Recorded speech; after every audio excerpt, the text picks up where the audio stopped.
Hello, beautiful, brilliant Black women, Goddess Borne. I hope you are all well. I hope you are holding yourselves, daughters, granddaughters, nieces, Goddess daughters, and those incredible women and Black girls, Indigenous women, Indigenous girls in your family, uplifted, held sacred, and protected. In all seriousness, we are going to be discussing some triggering, because we all know I use triggering language. I'm going to be reading some things. This is in dedication to Sonya, Massy, and every single Black and Indigenous woman and girl, not only here in the United States, but globally. I want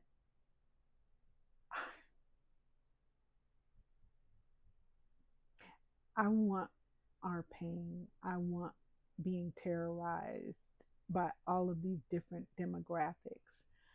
I need for this to stop. And if it takes my last dying breath, I will do everything I can to ensure that Black and Indigenous women and girls are held sacred, protected, and uplifted. So let's begin.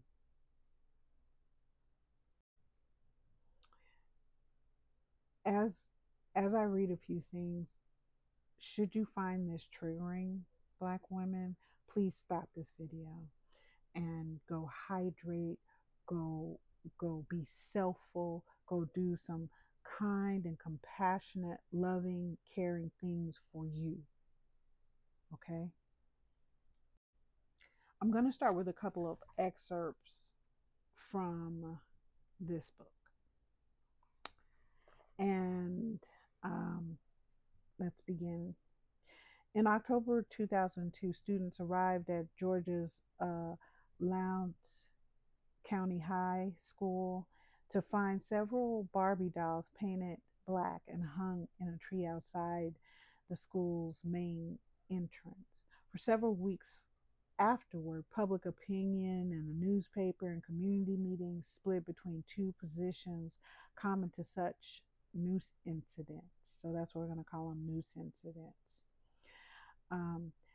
Hate crime or harmless prank, which that's what the discussion was when this occurred in 2002. 20 miles from the high school, Mary Turner's body, who was noosed along with her unborn fetus, May 1918. And I'm sure many of you have heard this history before. If you have not, again, I just showed you what this book is. Turner was one of at least 11 African Americans murdered during a spree of mob violence. And when she expressed outrage over her husband Hayes's noosing the day before, the mob went after her. Several hundred spectators watched as white terrorists, women and men,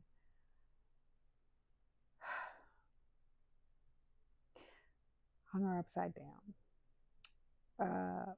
set her on fire, and shot her because she complained in her own house that they had noosed her husband the day before. She was 8 months pregnant.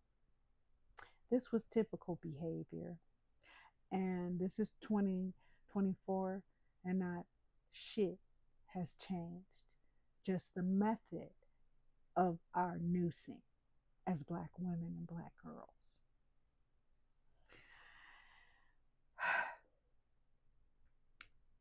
So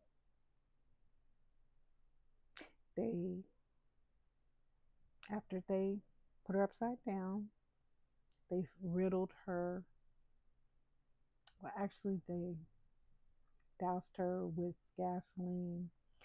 And it's my understanding that during these times, um, one of the ways in which white women participated at these quote unquote picnics was to be the person who had the honor of lighting us a fire alive. Then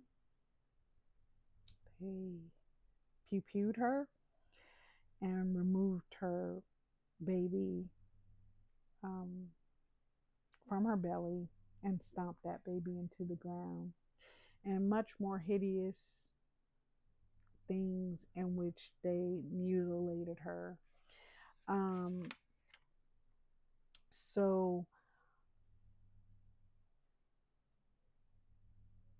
her story in context of um, a, a a piece called Hidden Memory that is necessary, painful, and challenging to access all of the things that happen to us as Black women and Black girls, and continues to happen to us by all of these different demographics.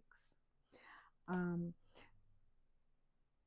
so that, that part of it for me is just so, like, people keep telling us that things have changed. Oh, it's different. Why are you always talking about race? Well, why are you always being a violent ass motherfucker? I don't know. I guess as long as you gonna be a white supremacist or a black man worshiping black woman, or you gonna be a um, black male misogynist, committing misogynoir every chance you get, and when white folks ain't walking in and executing us in our homes, you are. So if Mary Turner's and Hampton Smith's graves are actual locations, they serve as an appropriate metaphor. Elsa Barkley Brown explains, focusing on historical marginalized figures like uh, Mary Turner, and raises some provocative questions. Brown wonders why millions of women suffered along a continuum of violence, and that continuum of violence has not ceased. But the history of racial oppression remains male centered at best. Why is it, she wrote, that the other experiences of violence that have so permeated the history of Black women in the United States, the grape, the SA, and the other forms of physical abuse as employees in white homes? She's speaking from the 1920s and 30s. It's still happening. We're still dealing with white women, which y'all call them Karens, white bitches, in the workplace. And they set up the social environment and write the manifestos to take us out as Black women, Black girls, and our children. And their white male counterparts and their violent fucking asses participate in this. Exactly what you saw done at this baby's home, Sonya Massy. See, we are her. We all feel it so viscerally as Black women because we are her. And we are going to have to go through our grieving process, go through the acceptance phase, and get to work making sure that our daughters, our nieces, our granddaughters are no longer assailed by these fucks.